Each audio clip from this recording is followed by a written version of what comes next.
Out of the past, phantoms of a world gone by speak again the immortal tale, The Evil Eye.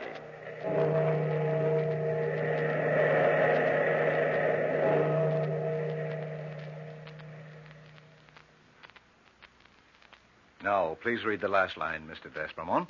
A. Is that Z? Go right ahead. Z. T. No, I can't see the rest, Doctor. Very well. Now lean back while I have a look. Well, what is it? Did that hurt your eyes?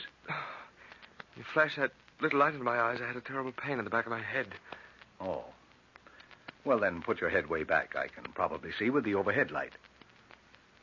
There. Now, let's see. Why do you suppose that light hurt them so? I'm afraid, Mr. Despermont, that your eyes are very much weakened. Strong light of any sort will probably, I'm afraid I'll have to stop for a moment. What's the matter, Doctor? You're suddenly so pale. Are you ill? Why, I don't know. All at once I felt so weak, as though perhaps my heart had almost stopped. Here, let me sit down for a moment. Well, I'll get you a glass of water. Here, Doctor, take a drink of this. There. That's a bit better. Just let me sit here a minute. Maybe it was from leaning over so far to look into my eyes. Why, no, I wasn't leaning too far. I just observed the odd color of the iris of your eye, Mr. Despermont. A color usually associated with... Well, that doesn't matter. But all at once it seemed to me that the light caught a reflection in your eye, and as I saw that, I felt terribly weak. Almost as though I'd been heavily drugged. Are you feeling any better now, Doctor? Yes. Yes, thank you, somewhat. I'll give you my report, and then I believe I shall go home for tea. I shall have to cancel my next appointment. I hope the report isn't too bad. You see, I'm leaving London in a few days, and I'd hate to have to miss the trip. Well, sir, as I said, your eyes are greatly weakened.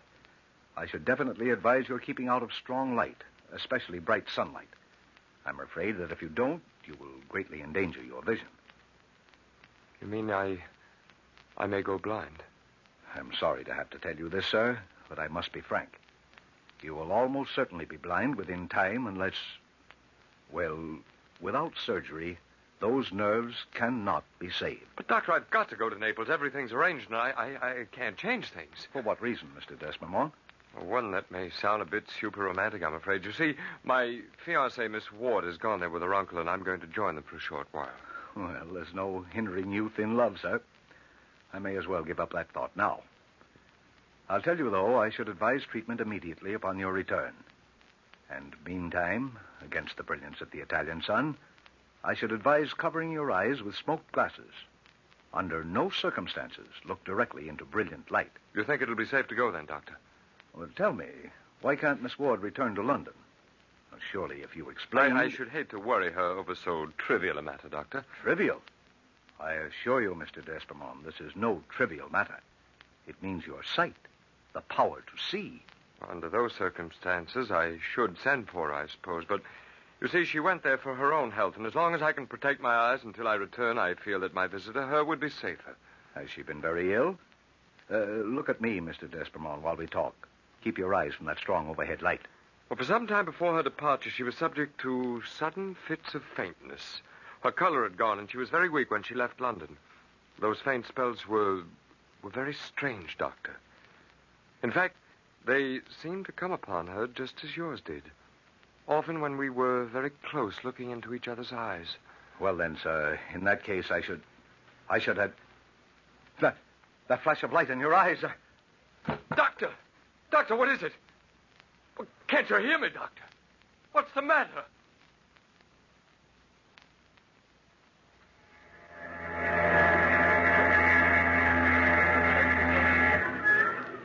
It's all right, monsieur. They've said we may go ashore now. Oh, good, Rudolph. I'm certainly ready. This trip to Naples has been rather tiresome. Monsieur is anxious to reach his destination, and Miss Ward? Monsieur is very anxious for that. Let's get started. Yes, sir. So there I was. I hope my golf... I've already attended to the luggage, Monsieur Paul. It's on the dock. Was there anyone there? But yes, monsieur, there was. Well, quickly, Rudolph, tell me, was it Miss Ward? Miss Ward? No, monsieur. But it's a very charming lady. Tell me, Rudolph, who is it? Miss Ward's personal maid, monsieur, whom she sent to greet you and... A maid? No one else? Oh, just the carriage driver, monsieur. Miss Ward has sent a carriage with a message that you're to come to their house at the beach as quickly as it is convenient. The maid, Louisa, will help you. Was there no other message? Perhaps Louisa has one for you, monsieur. Oh, there she is, there. Oh, is she not lovely? It'd be fine, wouldn't it, Rudolph, if you were to take the maid and I the mistress? Yes, monsieur. Louisa! Here. Ah, Signor, it is to me a pleasure to welcome. Signor, What is it, Louisa? Something wrong? Signor, it is... I will call the carriage. Oh, wait, Louisa. Si, Signor? Well, what is it? What's wrong? Well, what on earth have you got there in your hand? It is nothing, Signor. A tiny pair of horns which I wear on this chain around my neck. Horns? Well, what for? You're holding them pointed at me so oddly. They are for my protection, Signor. That is all. I must call the carriage. What do you make of that, Rudolph? I cannot say, monsieur. Oh, well, you get the baggage to the hotel, and I'll meet you there later after I visit Miss Ward and her uncle. Yes, monsieur. Louisa! Your master. You have worked for him for long? 8 years? You know what these are? These horns I carry? Yes, I know. I am Italian by birth. But I do not believe. You will believe. And before long. Your master, Signor Paul. He is very evil, that one. A jettatore. Oh, Paul, it's so wonderful to see you again. Oh, Alicia, my darling. Oh, it's been so long. I'm sorry you couldn't have come sooner. It's wonderful here. It is a beautiful spot. And you, my darling, are more lovely than ever. Come with me out to the terrace. I fixed it up for tea. The Commodore and a friend of ours are there now. Did you enjoy the trip here? No, it was quite tiresome. But anything would be tiresome away from you, Alicia. Paul, my dearest. But come on, the others are waiting. Oh, Paul, my lad, welcome. Thank you, Commodore. Delighted to be here. And we're delighted to have you. Though I must say Alicia doesn't look the worse for having missed you. Oh, Uncle, I've spoken of him constantly. You know that. He's right, though, Alicia. You do look very well. Much better than when you left London. I look well because you've arrived at last, Paul. Oh, but we're forgetting our manners. Paul, may I present Count Altavilla, our friend. A pleasure, Signor. Sir, Alicia has written of you in her letters. I'm delighted at meeting you. Well, now that you're here, Paul, you'll have to look to your laurels. Count Altavilla would like to be your rival. I shall do my best to prevent that, sir. I'm sure the Count would be a far more charming friend than enemy. Mm-hmm. I think, gentlemen, that this is something of a question for me to decide, isn't it? Why, Signor, what is that you have in your hand? This? Why, my dear, it's a little ornament I always carry on a chain around my neck. Let me see. Why, it's a tiny pair of horns. A pair of horns? Have you seen them before, Paul? Yes. Yes, I have. I am not surprised, sir. Well, what on earth are they for? They serve a very real purpose, my dear.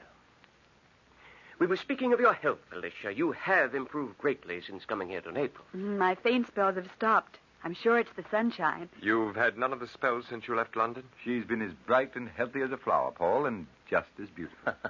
With that I agree, Commodore. Extremely beautiful. I can see that this is my afternoon to shine. Oh, but I do love to sit here in the warm, sunny air in the afternoon, though. It's been good for me. Oh, the sun is coming around this way now, and you'll see how delightful it is. Will it be directly on us? In a few minutes, yes. Well, why, Paul? Well, don't say, Paul, that you're afraid of a little sunlight. Well, it's just that... Well, you see, my eyes need protection. That's why I wear these smoked glasses occasionally. Yes. Your eyes do need protection, Senor. Oh, could you tell, sir? A great deal, Senor. If you men will insist upon talking in riddles, I shall have to separate you. Come on, Paul, let's walk in the garden. There's shade there, and you can take those foolish glasses off again. I'd love to, Alicia. You'll pardon us, gentlemen? Oh, of course, my lad. Perhaps, Senor, would be better if you kept the glasses on, even while you're in the garden. If you think so, sir, perhaps it would be best. What on earth were you two talking about that way? I can't understand a thing. Well, isn't the Count an eye doctor? Heavens, no. I don't believe he's anything but a wealthy man. Come on, Paul, take them off. It's shady here. I will, my darling. I can see your lovely face more clearly without them. Paul, Did you notice that the Count put away those funny little horns after you put your glasses on? No. I can't understand it. He's been so strange this afternoon. First he spoke in a peculiar way about my health, and then about your eyes. Maybe he's jealous, darling. Driven out of his mind with jealousy. Oh, Paul. A man might well be about a beautiful girl like you. Especially when that beautiful girl watches another man with such concentration. Oh, Paul, did I do that? I loved every minute of your watching me. We've been apart so long, Paul. I want to devour you with my eyes. Oh, Alicia, my darling. My only love, let me hold you here. Stay still here in my arms and let me look at you. Let me look into those beautiful eyes of yours. Paul. Paul.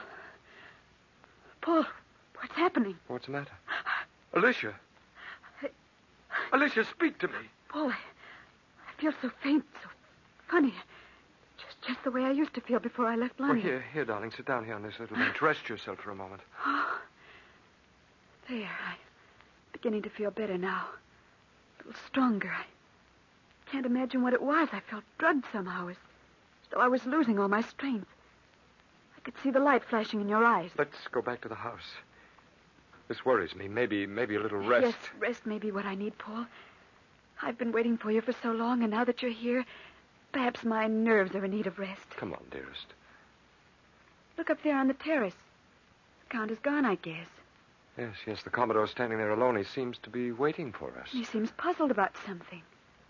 Why, Uncle, what's the matter? So, you're back already, eh? What is it? You look pale, Alicia. Has something happened? Oh, it was nothing serious. I'm better now. I had one of my faint spells, that's all. It worried me, sir. And, well, it might. Alicia hasn't had one of those for a long time. What's that in your hand, Uncle? Count Altavilla left a present for you, my dear. Present for me? Well, why didn't he give it to me himself? He said you might need it. He hadn't thought of it while you were here. Let me see, Uncle. Give it to me. Why, what on earth? What is it? A tiny pair of horns. Paul, what can this mean?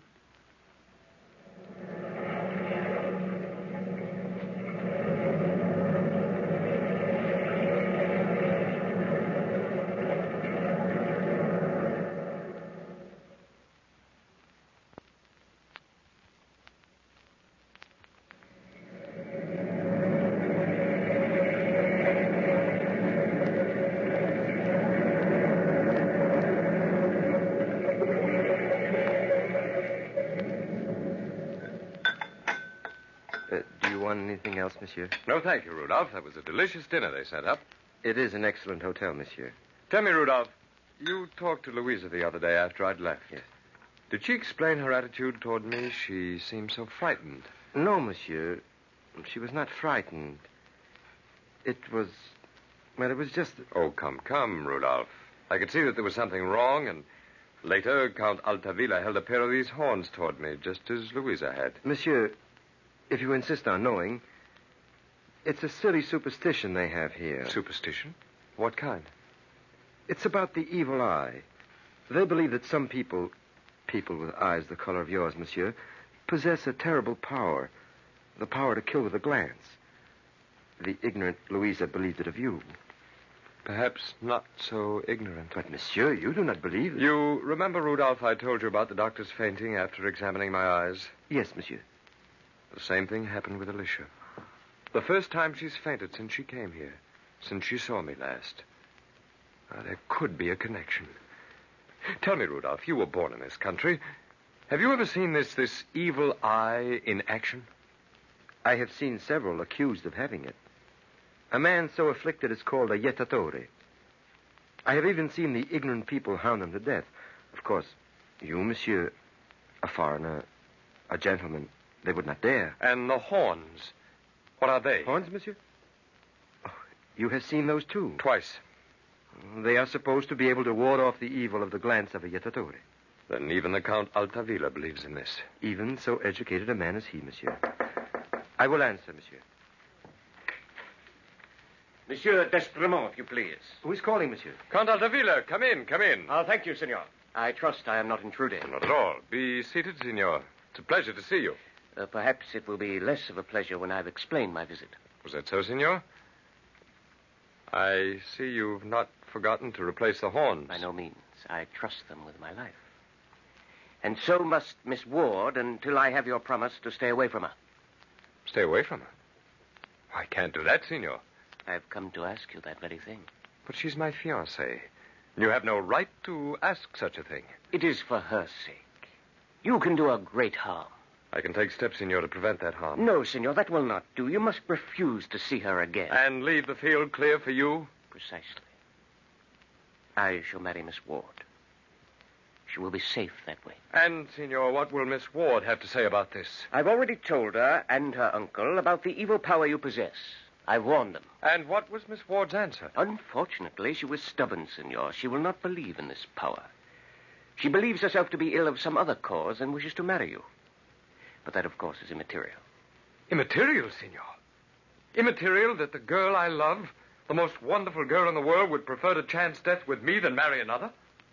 How can you dare to come here to me in my own rooms and suggest such things? How dare you? How dare you? There, senor. Perhaps you will want satisfaction for that. Very well, senor. If you prefer it that way, I accept your challenge. Monsieur, you're not thinking of dueling. Not in these days. It's been forbidden. Please, monsieur, reconsider. I cannot reconsider now the thing is done. Don't fear, senor. I know the place for this. There is a cave on the seashore.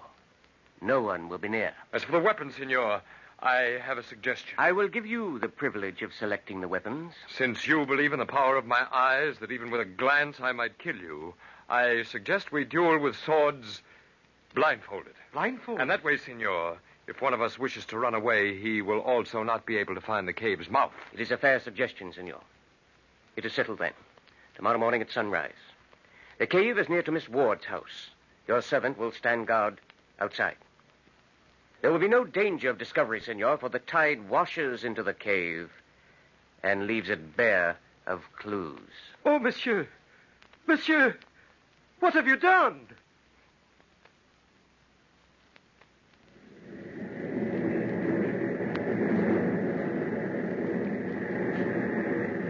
This is it, monsieur.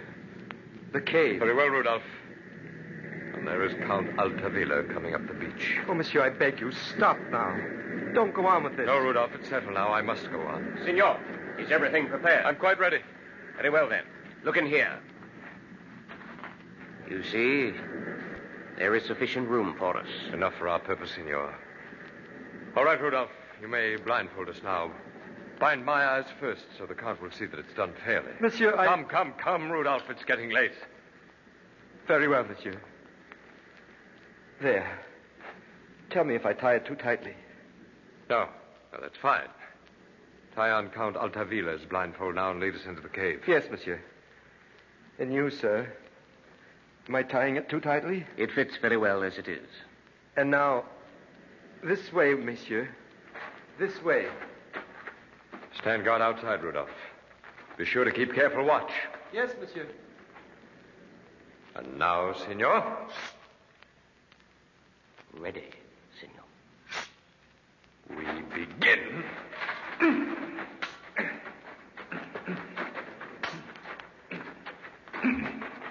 No! Oh, I almost fell. Silence, senor. Your voice gives your position away. Yes, so it does, senor.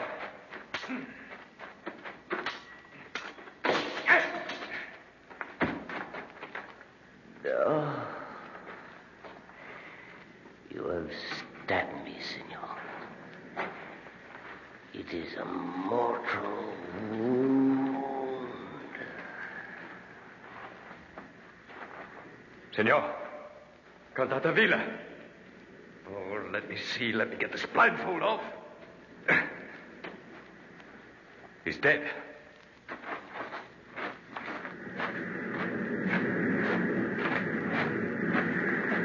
Monsieur! Oh, it is you. Thank heaven it is you. Yes, Rudolph, it's I.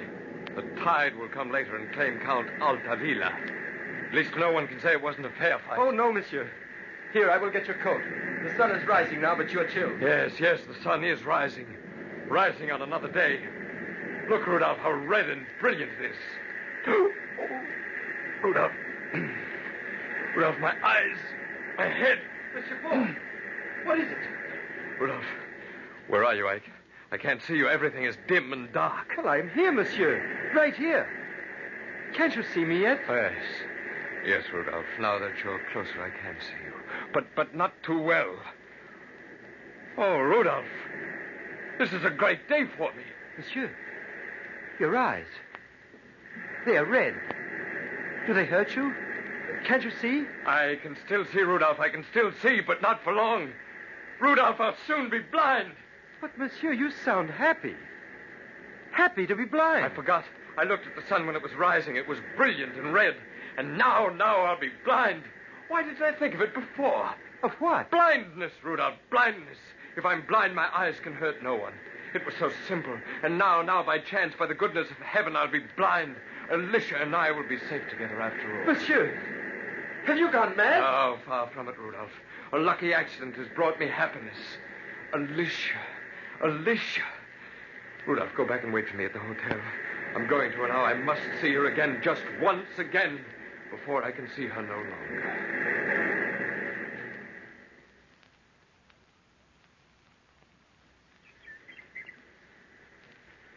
Alicia, my darling. Paul, why are you here so early in the morning? Alicia, I had to come.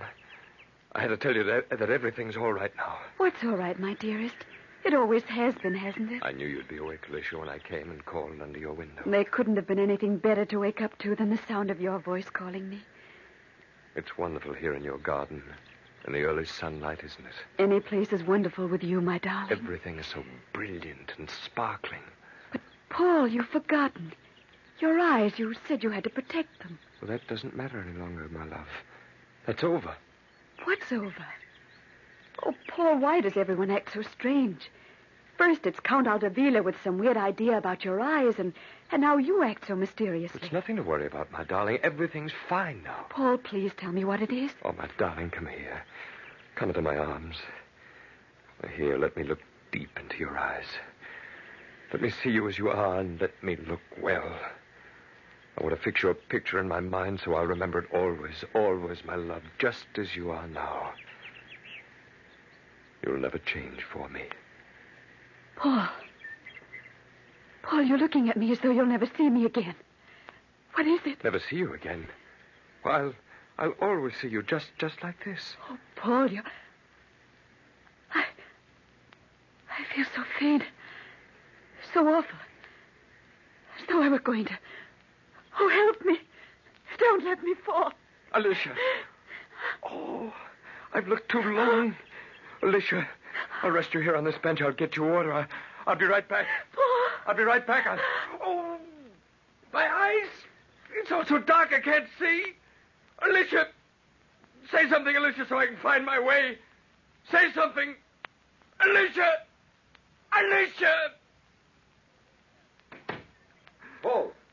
Paul, my lad. Is something wrong? What is it? I can't find her. Alicia, she's gone. Gone? Why, lad, she's right there, lying on that bench. Your eyes, Paul. Your eyes, what's happened? They're red and bloodshot. Can't you see, lad? Can't you see? I'm blind now. I'm blind. I can't harm Alicia anymore. I love her. I'll always love her. I can't see her anymore. Oh, Lord. What is this? Alicia, wake up, child. Wake up. It's your uncle. Won't she speak anymore? Won't she answer? Alicia. Paul, come here. What's happened? Alicia's dead. They did it. My eyes. With that last light, they did it. How can I stay here? How can I stand this place any longer? Paul, where are you going? To the house. I'm going home, back to town, away, anywhere away from here. That way. The house is over here. Going away, going home where people won't think and won't know. Be careful, Paul. Eclipse. Turn this way, Paul. I'll always live with a picture of Alicia in my mind. I'll always. Paul, hear me above the surf. He couldn't see the cliff. He fell. Oh, Alicia, my child.